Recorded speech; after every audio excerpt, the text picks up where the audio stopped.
Le Seigneur soit avec vous. Et avec votre esprit. Évangile de Jésus-Christ selon saint Marc. Gloire à toi, Seigneur. Commencement de l'évangile de Jésus. Christ, Fils de Dieu. Il est écrit dans Isaïe le prophète: « Voici que j'envoie mon messager en avant de toi, pour ouvrir ton chemin. Voix de celui qui crie dans le désert. Préparez le chemin du Seigneur, rendez droit ses sentiers. » Alors Jean, celui qui baptisait, parut dans le désert. Il proclamait un baptême de conversion pour le pardon des péchés. Toute la Judée, tous les habitants de Jérusalem se rendaient auprès de lui, et ils étaient baptisés par lui dans le Jourdain, en reconnaissant publiquement leurs péchés.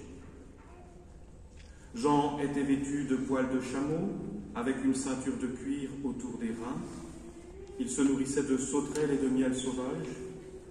Il proclamait: « Voici venir derrière moi celui qui est plus fort que moi. Je ne suis pas digne de m'abaisser pour défaire la courroie de ses sandales. Moi, je vous ai baptisé avec de l'eau. Lui vous baptisera dans l'Esprit Saint. » Acclamons la parole de Dieu. Louange à toi, Seigneur Jésus.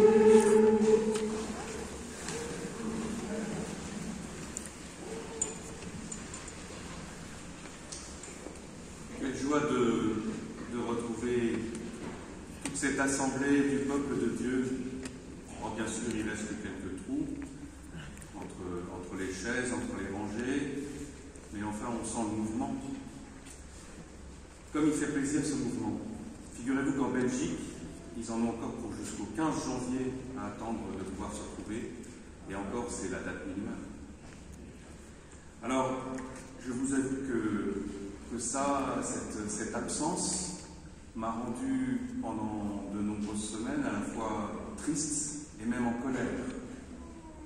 Alors bien sûr, cette colère n'est pas tout à fait justifiée. Bien sûr, on peut être au contraire en colère de l'impatience de certains de retourner à la messe.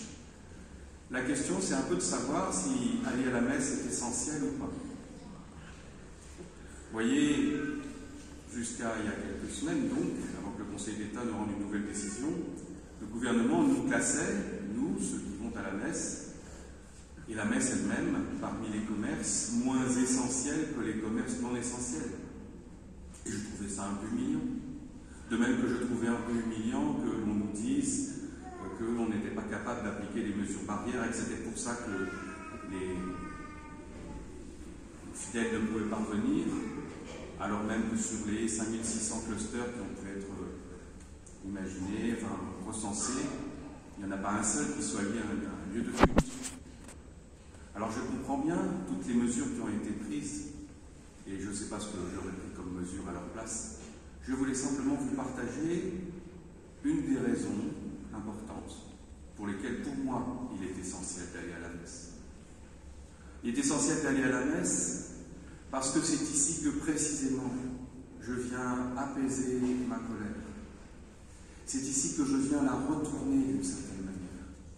Que je viens réapprendre à regarder le monde avec d'autres yeux que les yeux spontanés de celui qui peut être agacé de ceci, trop agacé de cela. En fait, comme si on n'écoute qu'une seule phrase de chacun des textes qu'on a entendus là, on sait pourquoi on vient à la messe. Le premier texte commençait par « Consoler ». Consoler mon peuple. Il y avait une fois un petit peuple coincé au milieu d'un certain nombre de grandes puissances, des Hébreux, et ce peuple avait été décapité, si l'on peut dire, c'est-à-dire que les 10% à peu près de la population, tous ceux qui étaient éduqués, tous ceux qui portaient le savoir et qui portaient la religion de l'époque, avaient été déportés à Babylone. Et ils se disaient, mais dans une ou deux générations, plus personne ne priera notre Dieu. Et ils étaient humiliés de se trouver obligés de faire les grands travaux, justement, alors pour le coup des travaux de terrassement, notamment pour ces grandes parades annuelles célébrait le dieu Marduk et qui supposait de faire des belles allées bien droites en aplanissant des collines, en comblant des ravins, pour faire passer des statues de dieux étrangers, pour faire passer des valeurs différentes des leurs. Et qu'allait-il faire? Allait-il se morfondre? Allait-il rester dans leur colère et dans leur humiliation? Certainement pas. Certes, ils ont fait ce qu'il fallait faire sur le moment. Alors ils ont abaissé les collines pour un dieu étranger. Mais parmi eux, Isaïe s'est levé et a dit: ne vous inquiétez pas, le Seigneur viendra. Et ce Seigneur, vous le ramènerez avec vous dans votre terre promise, en Israël. Prenez patience. Patience, c'est aussi le mot que nous propose la lettre de Saint Pierre. Il nous dit, voyez, 1000 ans aux yeux de Dieu sont comme un jour. Lui prend patience, lui vous attend. Il attend que vous changiez, tranquillement. Il attend que d'abord vous déposiez votre fardeau. Alors nous sommes venus aussi un peu ici, en tout cas moi, pour déposer mon fardeau de tristesse, d'énervement, etc. Je suis venu le déposer au pied du Seigneur en disant, Seigneur, tu me connais, tu sais ma fragilité. Je viens dans tes bras déposer mon fardeau comme un agneau. Et Isaïe nous parle de cet agneau qui est le peuple d'Israël, qui est chacun d'entre nous. Cet agneau qui vient dans les bras du Christ, simplement pour être consolé, pour être cajolé. Nous venons ici pour être cajolés, pour être dans les bras de Jésus, dans sa tendresse. Alors évidemment, c'est la première chose dont on a besoin pour passer à autre chose, mais ensuite il faut passer à autre chose. Et la vérité, c'est que la consolation qui est promise par le Seigneur n'est pas une consolation de type, tiens, je te donne un bout de chocolat, tu t'arrêteras de pleurer. C'est même pas une consolation de type, j'ai passé une mauvaise semaine, mon équipe préférée a gagné, bon, ça me console un peu. C'est pas du tout ça la consolation du Seigneur. La consolation, c'est quelque chose qui vous redonne la vision du plan du Seigneur, la vision du royaume qui est en train de se construire alors qu'on ne le voit pas. On ne peut le voir qu'avec les yeux de la foi. L'espérance, qu'est-ce que c'est l'espérance chrétienne? C'est voir ce que les yeux des autres ne voient pas, qui est le royaume en pleine construction, qui est le retour vers le Christ, vers le Père. Un retour dont on peut désespérer ailleurs, et qu'ici nous savons certains. La consolation, c'est une consolation qui vous remet debout, qui dit à votre tour de prendre la pelle et la pioche, à votre tour d'annoncer. Et il est bien clair que la consolation de Jean-Baptiste, qui reprend ce flambeau des prophètes, qui est habillé comme le prophète Élie dans le désert, tout simplement, ce fardeau qu'il reprend, cette consolation qu'il apporte, ça n'est pas en disant « ne vous inquiétez donc pas, restez anesthésiés, ne bougez pas, voilà, finissez de pleurer ». Il dit « convertissez-vous ». Parce que pour voir le royaume, et ensuite pour y contribuer, il faut se convertir. Il faut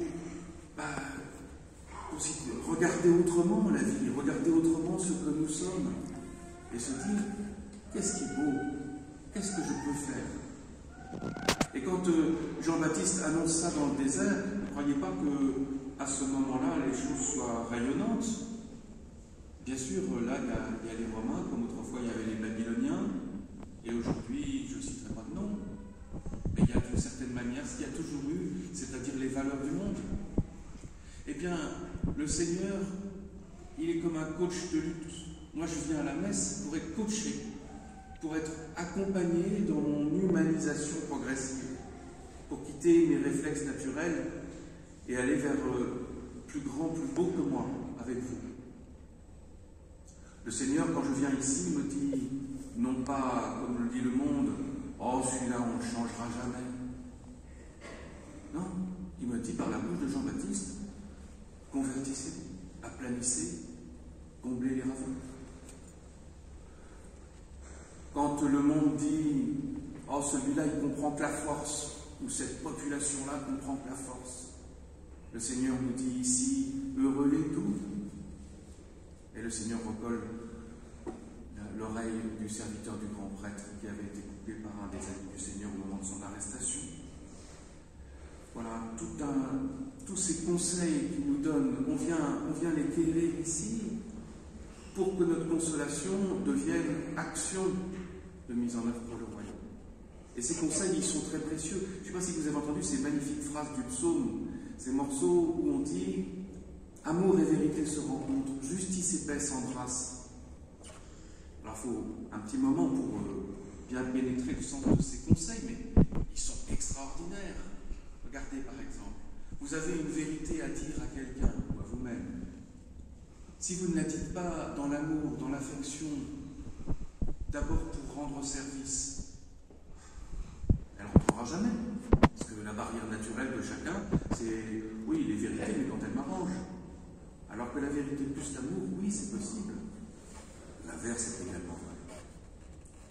Et puis, justice et paix. Nous sommes envoyés, et les textes d'aujourd'hui finissent en particulier la lettre de Pierre par le mot paix, en nous disant vous êtes messagers de paix, vous êtes messagers de communion. Eh bien, cette paix, elle n'est pas possible sans la justice. Justice et paix s'embrassent, parce qu'on peut toujours déclarer une paix par la force, en imposant des choses à l'autre, mais la véritable paix, c'est celle qui rend justice aux deux parties, si je puis dire, de sorte qu'elle puisse être acceptée, de sorte qu'elle puisse durer. Voyez l'intelligence de tous ces textes, de la parole de Dieu, cette parole qui nous parle chaque dimanche, et même davantage quand nous sommes avec notre Bible et que nous méditons chez nous. Nous venons d'ici pour entendre tout ça, et pour petit à petit quitter notre regard habituel pour prendre le regard de Dieu. Jean-Baptiste ne maîtrisait pas tout ce qu'il faisait. Son baptême, il est imparfait, c'est un baptême dans l'eau, mais il annonce un plus grand baptême, il annonce plus grand que lui, il annonce ce qu'il ne comprend pas encore. Il n'a même pas encore repéré son cousin qui vient et qui va vouloir être baptisé pour nous dans quelques mois. Il n'a pas encore compris tout ça, mais pour autant, il a retroussé ses manches. Et en dépit de toute la difficulté des temps, de la présence des Romains, de valeurs qui ne sont plus les siennes, il annonce le Seigneur. Il montre déjà l'étoile. Nous sommes appelés à devenir, parce que nous nous rassemblons ici, des messagers de paix, et à la manière de Jean-Baptiste, à apporter partout la véritable paix qui suppose la justice et la vérité, mais qui suppose l'amour.